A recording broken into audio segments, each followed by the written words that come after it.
Saraswati power and industries షేర్ల వ్యవహారంలో YCP అధినేత వైఎస్ జగన్మోహన్ రెడ్డి భారీ ఊరట లభించింది.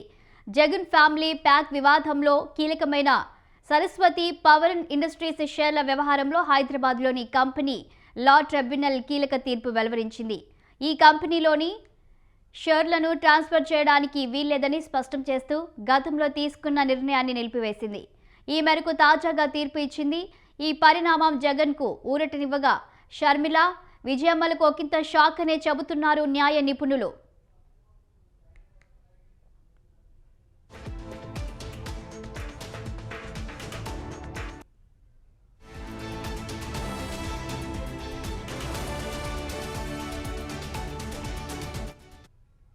సరస్వతి పవర్లో జగన్ తనకున్న వాటాలను విజయమ్మకు బదలాయించారు. అయితే అక్రమాస్తుల కేసులో ఈ కంపెనీ కూడా ఉండడంతో సదరు షేర్లపై ఈడీ సీజ్ విధించింది.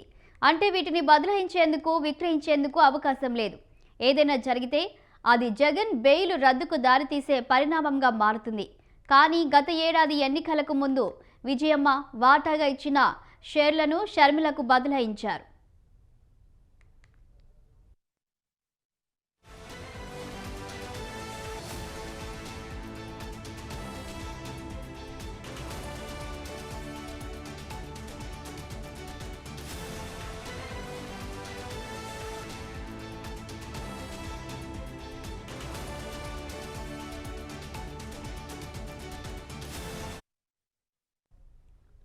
ఈ బదలాయింపు జరిగితే జగన్కు ఇబ్బంది అవుతుంది. ఈ నేపథ్యానికి తోడు షర్మిలకు అసలు షేర్లు ఇచ్చే ఉద్దేశం కూడా తనకు లేదని జగన్ చెబుతున్నారు. రాజకీయాల్లో తనకు వ్యతిరేకంగా ఉన్న పరిస్థితులలో ఆమె చేతులు కలిపి ఇబ్బందికి గురి చేశారని, కాబట్టి ఇప్పుడు ఆమెపై తనకు ప్రేమ లేదని అంటున్నారు.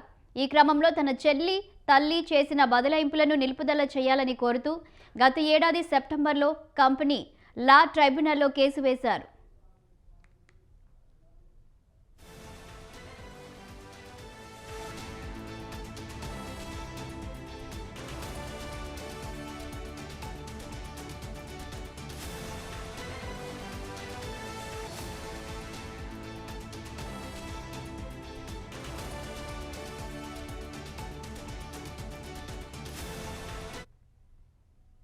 సిబిఐ, ఈడీ కేసులున్న కారణంగా ఈ బదిలీని నిలుపుదల చేయాలంటూ వైఎస్ జగన్, ఆయన భార్య భారతి జాతీయ కంపెనీ లా ట్రైబ్యునల్ను ఆశ్రయించారు. ఈ కంపెనీలో 51.01% వాటా తమదేనని, తమకు తెలియకుండా తల్లి, చెల్లి అక్రమంగా బదిలీ చేసుకున్నారని, ఈ బదిలీని రద్దు చేసి తమ వాటా తమకు పునరుద్ధరించాలని జగన్, ఆయన భార్య భారతి, వారి కంపెనీ క్లాసిక్ రియాలిటీ గత ఏడాది 2024లో పిటిషన్ వేసింది.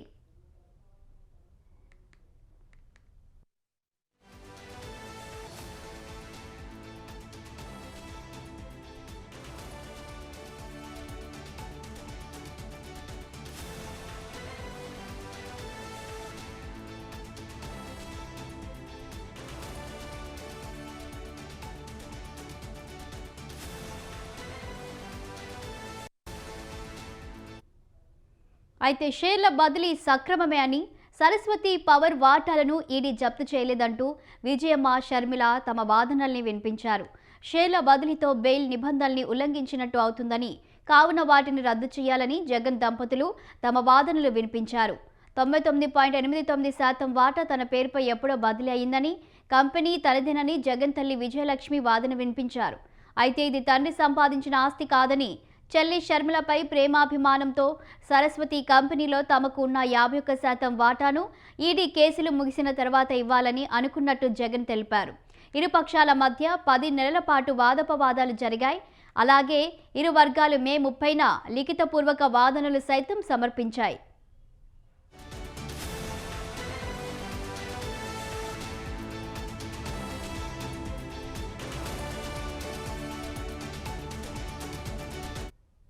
గత నెలలో జాతీయ కంపెనీ లా ట్రైబ్యునల్ సభ్యులు రాజు భరద్వాజ్, సంజయ్ పురి తీర్పు రిజర్వ్ చేశారు. తాజాగా ప్రకటించారు. సిబిఐ, ఈడీ కేసులో ఉన్న షేర్లను బదిలీ చేయడం కుదరదన్న జగన్ తరపు వాదనలతో ఎన్సీఎల్టీ ఏకీభవించింది. దీంతో షేర్ల బదిలీని నిలిపివేస్తూ ఆదేశాలిచ్చింది. ఈ తీర్పుతో వైఎస్ జగన్ పక్షాన్నే న్యాయం ఉందని స్పష్టమైందని వైసీపీ నాయకులు హర్షం వ్యక్తం చేస్తున్నారు. షేర్ల బదిలీకి సంబంధించి విజయమ్మ, షర్మిల చేస్తున్న వాదనల్లో న్యాయం లేదని తేలిపోయిందని వైసీపీ నాయకులు అంటున్నారు.